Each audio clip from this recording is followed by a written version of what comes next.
राधानगरी आणि दाजीपूर वन्यजीव अभयारण्यातील निसर्गरम्य सावराई सडा परिसरात सध्या अस्वलांचा मुक्त वावर पाहायला मिळतोय। वन्यजीव प्रेमी आणि पर्यटकांसाठी ही पर्वणी ठरतीये। सकाळी आणि सायंकाळी अस्वलांचा वावर या ठिकाणी मोठ्या प्रमाणात आढळतोय।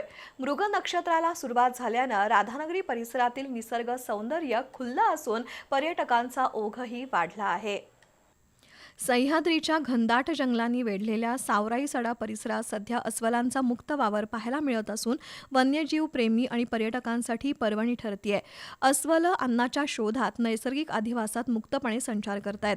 राधानगरीतील सर्वज्ञ केरकर, प्रथमेश केरकर आणि बंडा चौगले हे दाजीपूर जंगल सफारीसाठी गेले असता त्यांना सावराई सड्यावर अस्वल आणि त्याची 2 पिल्लं यांचा वावर दिसला।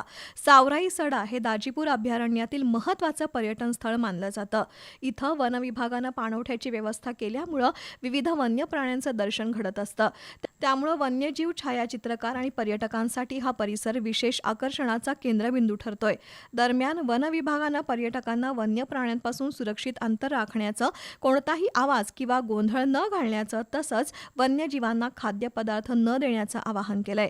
वन्यजीवांच्या सुरक्षिततेसह पर्यटकांनीही आवश्यक खबरदारी घेणं गरजेचं असल्याचं वनक्षेत्रपाल राजेंद्र घुणकीकर यांनी सांगितलंय।